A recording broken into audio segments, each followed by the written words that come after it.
There were moments when it was difficult to wear both hats. I was acting with them at the same time, but I had to ask Jane or Jack to stay late. So that was difficult, yeah.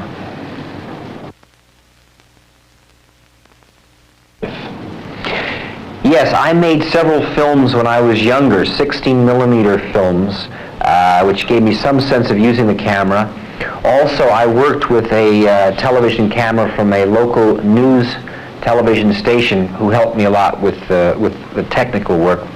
Ironically and sadly, this was the same cameraman that went to Guyana and Jonestown and was killed at the airport.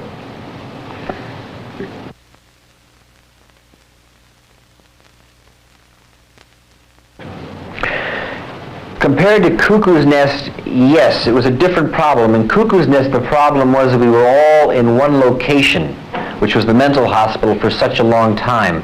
In the China Syndrome, the problems were designing a way to solve some of the production problems.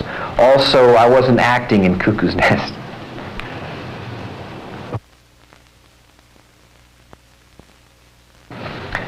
Well, I think he's pretty proud now, at least particularly since Cuckoo's Nest. He always made an effort, though, to sort of stay in the distance and not have a strong influence one way or the other. I think he felt it was very important for me to try to find my own identity, which, if I haven't found it by now, it might be too late.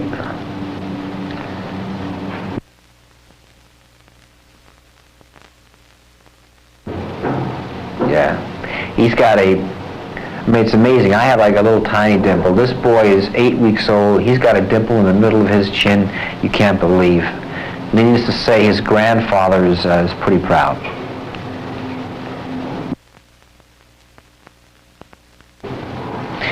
No. No. Doing a television series is extremely hard work. You do 14, 16 hours a day, 6 days a week. When you're making a movie, you have a lot more time and you're able to do a better job and a more complete job, and there's more satisfaction.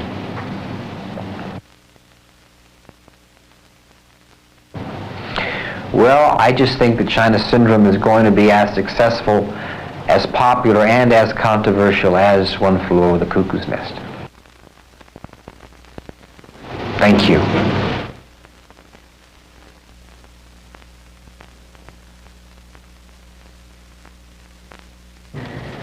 I think asking questions is more difficult because whether an interview will be good or not will depend on how well you ask questions, and to ask good questions requires a tremendous amount of research and background information.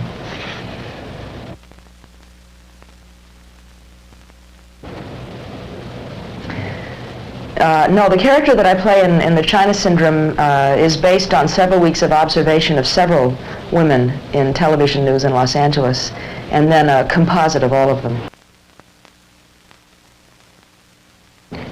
No, there's no real similarity between Clute and the China Syndrome, except for the fact that they're both scary, but the China Syndrome is even more frightening, I think.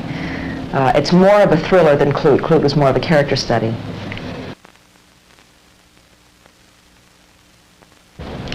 I think my husband, which may seem surprising since he has nothing to do with movies, but he was the first person who I really respected who took the work seriously. More seriously, in fact, than I did.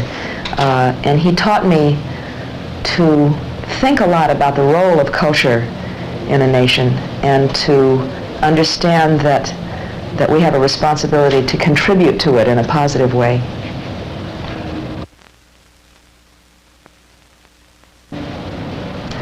Well, we would like to make a film together. We've worked on a project about the American Revolution, but we haven't been able to get a script yet, but we hope to.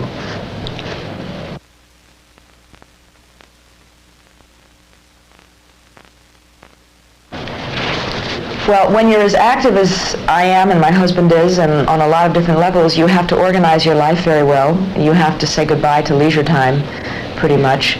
But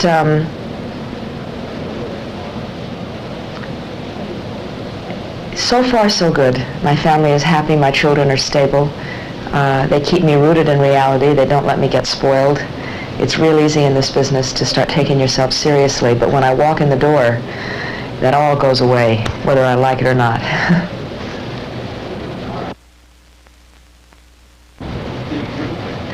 I like the fact that it gives people more than their money's worth on an entertainment level, while at the same time addressing themes that I think will be central not only to people in North America, but to people throughout the world. And that theme is the problem that arises when we place the public's welfare in the hands of corporate executives who really only care about maximizing their profits. This is a very central problem. Thank you.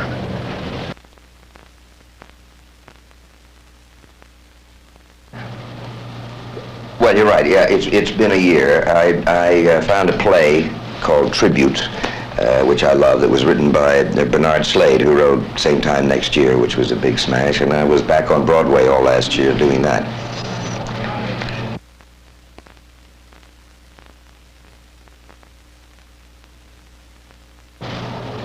No.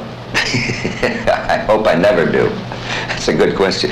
No, I'm not totally fulfilled. I am very, very pleased with the good fortune that I've had, and I'm very pleased with some of the work that I've done. And I think that I'm getting better in my craft, and all I want to do is be the best actor that I can be. And I'm slowly getting it, but I never will achieve that. I hope I don't achieve it, because then I don't know what to do.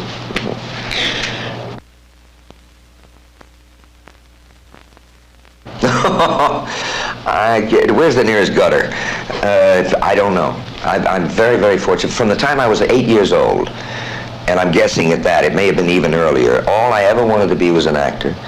And the grace of God, it worked. And I never really had to seriously have another job. You know, I did the usual starving bit for a few years as the kid in New York trying to get into agents' offices and everything, but it worked for me, and I really have no idea what else I would have been, except I write songs. I'll sell you songs. I have a trunk, I'll give you the songs. I'll do anything if you'll play the songs. How about I could have been a professional golfer? I could have been anything, and there are many critics who say I'm not an actor. I might as well, anyway. I'm very happy the way it's worked out.